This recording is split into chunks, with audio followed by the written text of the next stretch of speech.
The laughter was soft enough to sound polite. That was what made it dangerous. Amara Bennett didn't flinch. She stood beneath the crystal chandeliers with the same composed grace she wore to every elite function. Shoulders relaxed, chin level, expression carefully neutral. To anyone watching casually, she looked perfectly at ease. She had learned early that composure was a kind of armor. And tonight, she intended to keep it firmly in place. Around her, the gala shimmered with quiet power. Champagne glasses caught the light. Silk brushed against marble floors. Conversations flowed in the smooth, practiced tones of people who were used to being important. No one openly stared. But the attention was there. Measured, curious, waiting. Across the ballroom, Kong Min-jae had not moved for most of the evening. Seated in shadowed elegance, he appeared almost disinterested. The kind of man whose stillness carried more authority than most people's voices. Until Amara's fingers tightened almost imperceptibly at her side. His gaze sharpened. The room hadn't noticed the moment the line was crossed. But he had. And then, slowly, the most dangerous man at the gala began to stand. Amara Bennett had perfected the kind of smile that never revealed too much. It rested lightly on her lips as she moved through the ballroom, warm enough to appear gracious, restrained enough to discourage familiarity. Years ago, she had learned that in rooms like this, precision mattered more than charm. Every glance, every pause, every step across polished marble was part of a language the powerful spoke without words. Tonight was no different. The elite charity gala unfolded around her in a wash of gold light and quiet calculation. Conversations floated beneath the music, soft, curated, and carefully overheard. Crystal chandeliers scattered reflections across the crowd, turning silk gowns and tailored tuxedos into shifting displays of wealth and influence. Amara fit the room perfectly. That was by design. Her midnight blue gown was elegant without demanding attention. Her jewelry was tasteful, not competitive. Even her posture, straight but unassuming, had been practiced until it felt like second nature. She knew exactly how to exist in spaces where belonging was never freely given. Seen but not scrutinized. Present but never threatening. It was a careful balance. One she maintained with quiet discipline. A passing server offered champagne. Amara accepted with a polite nod. Her fingers steady around the stem as she took a measured sip. Controlled. Unbothered. No one looking at her now would guess how closely she observed the room in return. She noted who stood in tight political circles, who laughed a little too loudly, who watched conversations instead of participating in them. Elite gatherings were never just social events, they were chessboards dressed in evening wear. And Amara had no intention of being anyone's easy piece. Ms. Bennett. The voice came smoothly at her side. She turned with practiced calm, her perfect smile already in place before recognition fully settled. Familiar donor. Wealthy. Polite. The kind of man who enjoyed reminding people he remembered them. "Good evening," she replied, her tone warm but measured. Pleasantries followed. Predictable. He spoke about the foundation's recent successes. She responded with just enough enthusiasm to be gracious without inviting a longer conversation. It was a delicate dance, and Amara moved through it effortlessly. Always pleasant, always composed, always careful. But even as she listened, she felt it, the subtle shift in the room's current. Not obvious, not loud. Just the faint prickle at the back of her awareness that told her something, somewhere, was beginning to change. Amara did not turn to look for the source. She never reacted too quickly. That was another rule she had learned early. Instead, she smiled at the appropriate moment, offered a final polite remark, and smoothly excused herself from the conversation. Her heels carried her toward the edge of the ballroom with unhurried grace, every movement controlled. Only once she reached the quieter stretch near the marble columns did her fingers tighten slightly around her glass. Just for a second.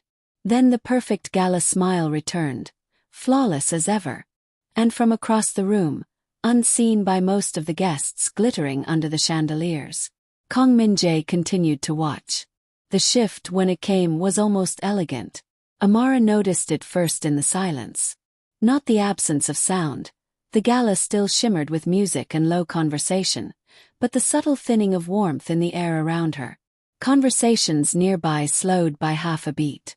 A few glances lingered just a fraction too long before politely sliding away. Refined rooms rarely showed their teeth outright. They preferred suggestion.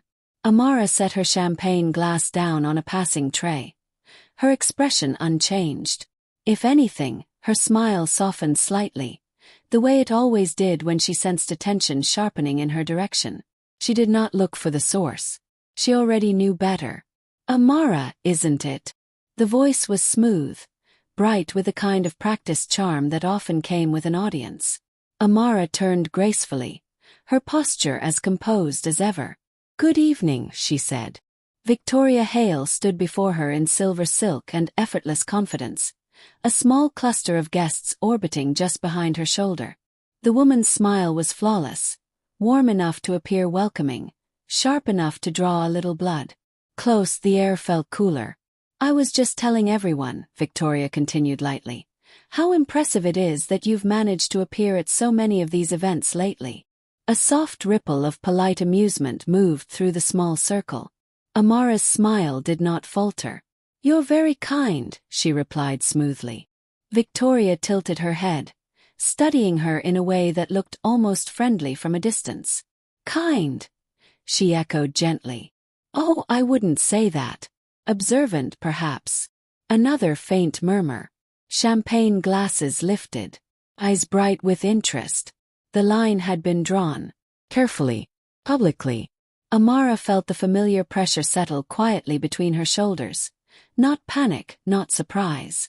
Recognition. She had seen this particular performance before. The tone that stayed just shy of accusation. The wording polished enough to avoid outright offense. Polite cruelty was always the hardest to challenge. Because technically, no one had done anything wrong. "I do try to stay involved where I can," Amara said evenly. Her voice was calm, measured, giving nothing away. Victoria's smile widened by a fraction. "Yes," she said softly. "You do seem very persistent." This time the reaction was sharper. Not laughter exactly, but something close enough to sting. A few guests shifted, sensing the tension. Others leaned in almost imperceptibly, drawn by the careful unfolding of social theater. Amara kept her chin level. Composure was armor. Silence was strategy. She had survived rooms like this before. Across the ballroom, Kong Min-jae had not moved. But his attention had sharpened into something precise. Victoria stepped half a pace closer, lowering her voice just enough to suggest intimacy while ensuring the circle could still hear. "I do hope," she added lightly, "that you're finding the right doors open to you." The implication hung in the air. Delicate, deniable, and perfectly placed. For the first time that evening, Amara's fingers tightened slightly at her side. Almost invisible. But not invisible enough. Because across the room, Kong Min-jae saw it. And his gaze went very, very still. From his seat near the far edge of the ballroom, Kong Min-jae had the clearest view in the room. Not because of where he sat. Because of how he watched. Most of the gala moved in predictable rhythms. Laughter rising and falling, alliances forming in soft clusters beneath the chandeliers. To the untrained eye, it was just another evening of polished networking and careful charm. Min-jae saw the fractures underneath. He always did. A glass of untouched champagne rested near his hand, forgotten. His posture was relaxed, almost idle, one ankle resting lightly over the opposite knee. Nothing about him demanded attention. And yet the space around him remained subtly undisturbed. People passed his table without lingering. Conversations near him softened without anyone quite realizing why. Power, when it was real, rarely needed to announce itself. Simply existed. His gaze remained fixed across the ballroom. Amara Bennett stood within Victoria Hale's carefully arranged circle, composed as ever. To most observers she appeared unbothered. her expression smooth, her posture elegant, her responses measured with quiet precision. Min-jae knew better. He had been watching her since the moment she entered the room. Not because she demanded attention, because she avoided it too well. There was discipline in the way she moved, restraint in the way she spoke, a controlled stillness that didn't come from comfort. It came from experience, from someone who had learned, carefully and repeatedly, how to endure rooms that were not designed to welcome her. Interesting. Victoria's voice drifted faintly across the distance, sweet and sharpened at the edges. The surrounding guests responded exactly as expected. Polite amusement, carefully neutral smiles, the subtle lean of people who sensed safe entertainment. Predictable. Min-jae's fingers tapped once against the arm of his chair. Not impatience. Calculation. Across the room, Amara's posture remained flawless. Only the smallest details betrayed the pressure building around her. The slight stillness in her shoulders, the precise way she regulated her breathing, the near imperceptible tightening of her hand at her side. The room missed it. Victoria missed it. Almost everyone did. Min-jae did not. His eyes narrowed slightly, not in suspicion, but in recognition. He had seen that kind of control before, the kind that came from surviving too many moments where reaction carried consequences. Endurance stretched thin. The music swelled gently overhead. Laughter rippled again through the small circle around Amara, soft and polished and just sharp enough to leave a mark. Min-jae exhaled slowly. Still he did not move. Not yet. Intervention, when used too early, lost its weight. Timing mattered. Pressure needed space to reveal its true shape.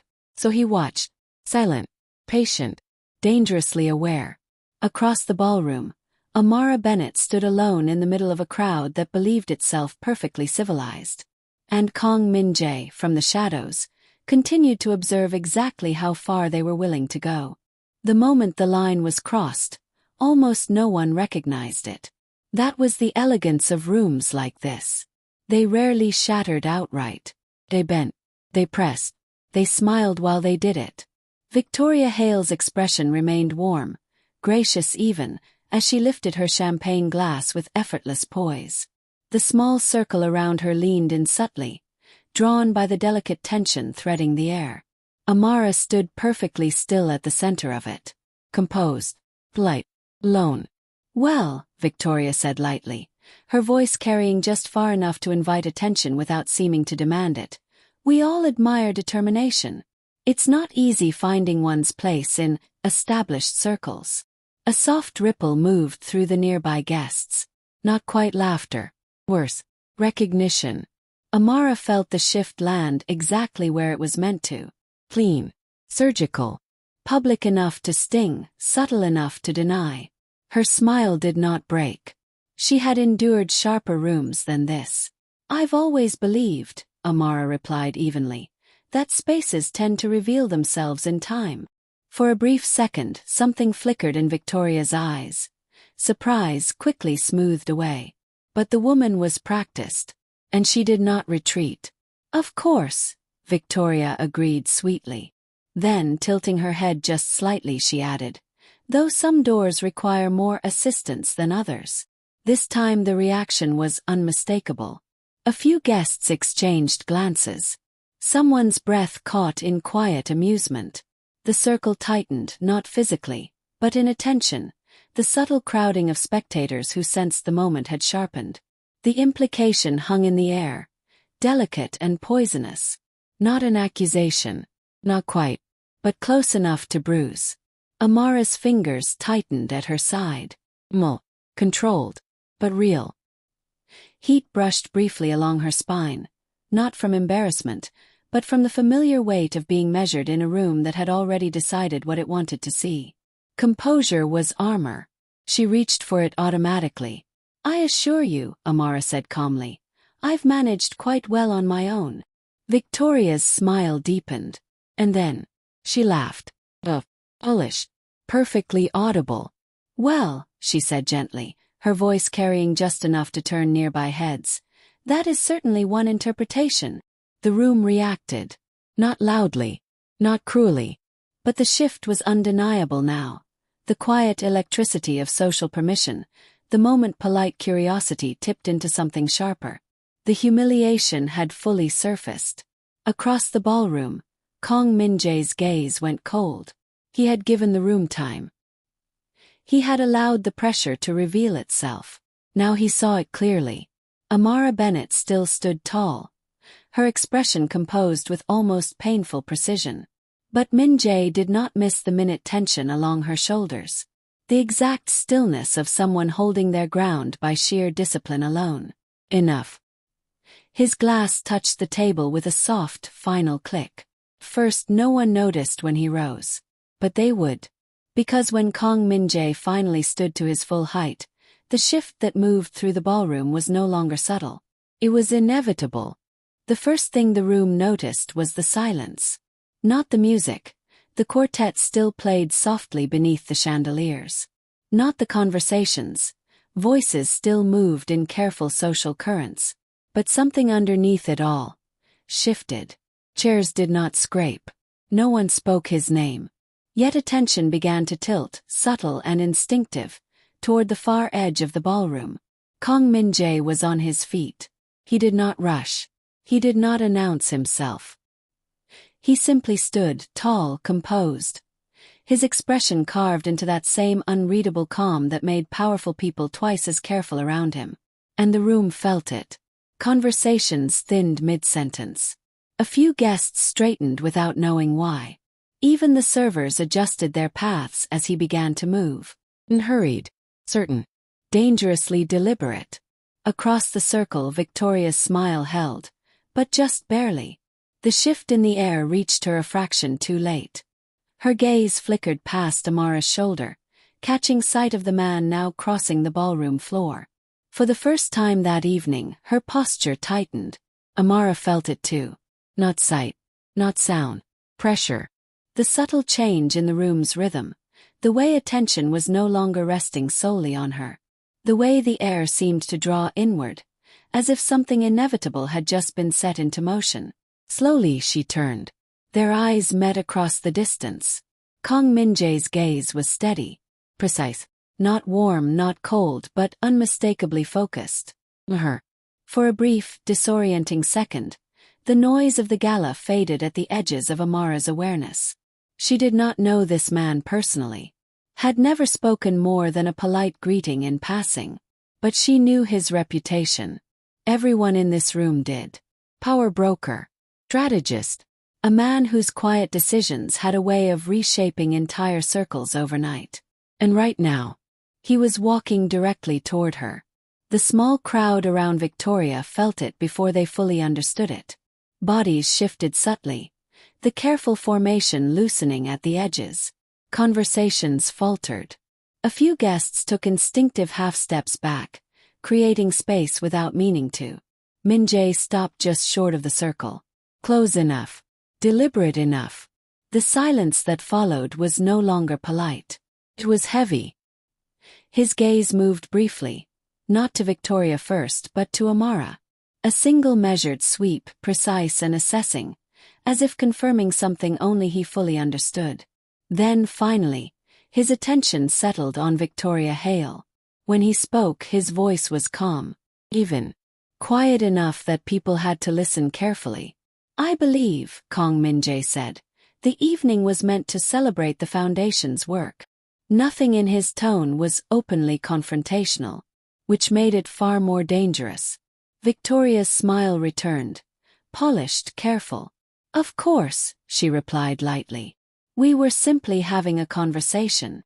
Min-jae held her gaze for exactly one breath too long. The kind of pause that made seasoned executives reconsider their next sentence. Yes, he said softly. Another beat of silence. Let's keep it that way. The message landed with surgical precision. Around them, the room recalibrated in real time. And for the first time that night, Amara Bennett was no longer standing alone. The tension did not break, shifted. Around them, the gala slowly exhaled, conversations cautiously restarting as if the room had collectively decided not to acknowledge what had just happened. Victoria's smile recovered first, polished, gracious, already redirecting attention with practiced ease. But the moment had already moved past her. Min-jae's gaze returned to Amara, steady and unreadable. "Ms. Bennett," he said quietly. It was not a request. Amara understood immediately. She inclined her head once, the movement controlled, and stepped away from the loosened circle without looking back. The crowd parted more easily this time. Not out of courtesy, out of awareness. Min-jae fell into step beside her.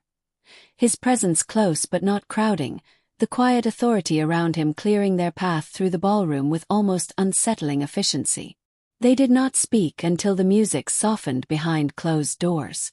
The private lounge was dimmer, quieter, designed for conversations that did not belong on the main floor. City lights shimmered faintly through the tall windows, casting soft reflections across the polished surfaces. Amara stopped near the edge of the room, turning to face him fully for the first time that evening. Up close, Kang Min-jae was even more precise than his reputation suggested. Nothing about him was careless, not the way he stood, not the way his gaze rested on her with that same unnerving focus. "You didn't have to intervene," she said calmly. It was not ungrateful. It was careful. Min-jae studied her for a moment before answering. "They crossed a line," he said simply. Amara's smile returned, smaller now, edged with something more guarded. "Rooms like that are full of lines," she replied. "Most of them are invisible." A faint shift moved through his expression. Not disagreement, recognition. "You're accustomed to managing them," he observed. Amara held his gaze. "I prefer efficiency," she said. The silence that followed was measured, deliberate. Neither of them rushed to fill it. Outside the glass, the city continued its glittering indifference. Min-jae stepped slightly closer, not enough to invade her space, but enough that his voice lowered. "You were prepared to endure it," he said. Not a question. Amara's fingers folded lightly together at her waist, the only sign of tension she allowed herself. "Endurance," she said evenly, "is sometimes the most practical option." For the first time, something sharper flickered in his eyes. "Practical," Min-jae repeated softly. The word did not sound like agreement. The quiet stretched again, heavier now, charged with things neither of them had fully said. Amara was acutely aware of the shift beneath the surface, the careful recalculation happening behind his steady gaze. He was assessing her, not as a victim, not as a curiosity, as something else entirely. "You maintained control," he said at last. "Most people wouldn't have." Amara's expression remained composed, but her voice lowered a fraction. "Most people don't survive rooms like that by accident." Another pause. This one longer. More dangerous. Min-jae's gaze held hers, unblinking. "Yes," he said quietly. "I can see that." And for the first time that night, Amara Bennett had the distinct, unsettling sense that being seen by Kang Min-jae might come with a cost she had not yet calculated. Min-jae did not move immediately. He rarely did. The silence between them held for another measured breath, the kind that made most people uneasy. Amara felt it, the quiet recalibration happening behind his steady gaze, but she did not look away. She had learned long ago that composure was often mistaken for permission. She offered neither. At last, Min-jae reached into the inner pocket of his jacket and withdrew his phone. The motion was smooth, almost absent-minded to anyone who didn't know better. Amara knew better. Power rarely announced itself. It adjusted. His thumb moved once across the screen. No dramatic calls. No raised voice. Just a brief message sent into the invisible machinery that surrounded men like him. Across the ballroom, the first ripple began. It was subtle. A senior donor who had been laughing moments ago suddenly excused himself, his expression tightening as his phone vibrated. Near the stage, one of the event coordinators received a quiet update through her earpiece, her posture straightening in surprise before smoothing carefully neutral. Victoria Hale's circle shifted again, not from anything said aloud, but from the faint, unmistakable sense that the evening's currents had changed direction. Amara watched none of it directly. But she felt it. Rooms like this had a rhythm, temperature, and the air was cooling with quiet precision. Min-jae lowered his phone. "It won't continue," he said calmly. Amara's gaze sharpened slightly. "What won't?" His expression did not change. "The pattern," he replied. The simplicity of the answer unsettled her more than any overt display would have. She studied him carefully now, reassessing. "You move very quickly," she said. Faint pause. Then, almost imperceptibly, the corner of his mouth shifted. Not quite a smile. "I move," Min-jae said, "when something becomes inefficient." Across the room beyond the glass, Victoria's laughter had grown noticeably tighter. One by one, the guests who had leaned into the earlier spectacle were finding quiet reasons to drift elsewhere. No confrontation. No scene. Just absence. Strategic and precise. Amara folded her arms lightly. A thoughtful barrier rather than a defensive one. "You realize," she said evenly, "this will be noticed." Min-jae's gaze held hers. "It already has been." The weight behind the words settled slowly between them. For the first time that evening, Amara felt the careful architecture of the room shifting in real time. Invitations recalculated, alliances reconsidered, quiet reputations adjusting their distance from her name. Protection. But not the gentle kind. The expensive kind. "You're changing the board," she said quietly. Min-jae stepped closer to the window, his reflection briefly aligning beside hers in the glass. "No," he said softly. Beat of silence. "I'm revealing it." The distinction landed deeper than she expected. Amara's fingers tightened slightly against her sleeve. Outside, the gala continued in polished denial. Inside the private lounge, the future was already rearranging itself. And Kong Min-jae had only just begun. The silence that followed his words was not comfortable. It was clarifying. Amara stood very still beside the window, the city lights scattering across the glass in fractured reflections. For a moment she said nothing. Not because she had no response. Because she was recalculating. Carefully. Behind her, the muted rhythm of the gala continued, but it sounded different now. Distant, slightly off-tempo, as if the evening had already begun adjusting to a new center of gravity. Min-jae remained where he was, unhurried, giving her space without stepping back from the quiet pressure of his presence. He was waiting. Not for gratitude. For understanding. Amara exhaled slowly. "When you intervene like this," she said at last, her voice calm but edged with something sharper, "rooms don't just forget." Min-jae's gaze rested on her reflection in the glass. "No," he agreed. Simple word. Heavy with implication. She turned then, fully facing him, the careful composure still in place but no longer quite as impenetrable as before. "They adjust," she continued quietly. "They reclassify. They start asking different questions." Her eyes held his steadily. "About me." The corner of his expression shifted. Not denial, not apology.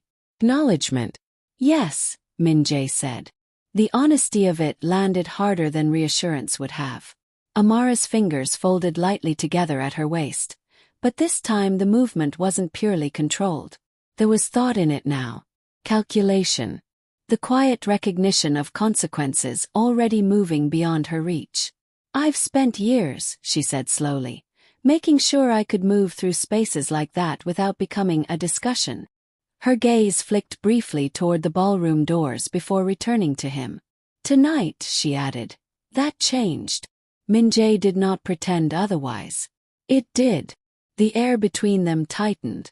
For the first time, something like frustration flickered beneath Amara's calm. "You didn't ask what I wanted," she said. It wasn't an accusation shouted in anger. It was quieter than that. More dangerous. Min-jae's eyes sharpened slightly, but his voice remained even. "You were being cornered," he said. "And I was handling it." The words came faster now. Still controlled but no longer entirely smooth. Was. Long enough to matter. Min-jae studied her with unsettling focus, as if measuring not her resistance, but the structure beneath it. Yes, he said finally. You were enduring it. The distinction struck clean. Amara's breath caught. Small, almost invisible, but real. He stepped closer then, not crowding, but close enough that his voice lowered. Protection, Min-jae said quietly, is rarely comfortable at the beginning. Her gaze lifted sharply to his. And the terms, she asked. There it was. Not fear. Not refusal. Understanding. Min-jae held her eyes for one measured beat. Then another. When he spoke, his voice was calm. Precise. Unavoidable. The terms, he said softly, are that you are no longer invisible. The words settled heavily in the room. Outside, the gala glittered on. Inside, Amara Bennett felt the exact moment her carefully maintained independence began to shift beneath her feet. For a long moment, Amara said nothing. She stood there beneath the softened glow of the private lounge, the city lights fractured across the glass behind her, and felt the precise weight of what had just shifted. Invisible. That had been the strategy. Carefully maintained. Quietly protected. A way to move through powerful rooms without inviting the kind of attention that came with consequences she could not always control.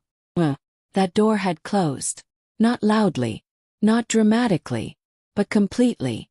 Amara lifted her chin slightly. The movement small but deliberate. When she looked at Kong Min-jae this time, there was no mistaking the awareness in her eyes. You don't do anything halfway, she said quietly. It was not quite a question. Min-jae's expression remained composed. Half measures tend to fail. A faint breath left her. Almost a laugh, though there was little humor in it. Outside the glass, the gala continued its careful performance, but the rhythm had changed. She could feel it even from here. Conversations would be different now. Sharper. Distances recalculated. Her name would move through certain circles before the night was over. Not invisible. Not overlooked. Marked. The realization should have unsettled her more than it did. Instead, something steadier settled into place beneath the uncertainty. A quiet, unfamiliar clarity. For years she had mastered the art of controlled survival. Of navigating power without ever fully touching it. Min-jae had removed that option with surgical precision. You've made your point, Amara said at last. His gaze held hers, steady and unreadable. Have I? The question lingered longer than it should have. Amara studied him carefully now, no longer just measuring the risk. Measuring the man. The patience in his stillness. The deliberate way he allowed silence to work in his favor. Dangerous, yes, but not careless. Her shoulders eased back a fraction, posture settling into something subtly different than before. Not defensive. Not retreating. Adjusting. If your intention was to make sure no one overlooks me again, she said evenly, I think that's already in motion. A quiet beat passed. Min-jae inclined his head once. The smallest acknowledgement. Good, he said. Simple. Final. The word should have felt like an ending. Instead, it felt like the opening move of something far more complicated. Amara turned slightly toward the window again, her reflection staring back at her from the glass. Elegant, composed, unchanged at a glance. But she knew better now. Rooms like this always came with currents beneath the surface. And tonight, she had stepped into one she could no longer pretend not to see. Behind her, Min-jae's presence remained steady, unyielding in its quiet certainty. You're right about one thing, Amara said softly, her gaze still on the city below. His voice came calm behind her. What's that?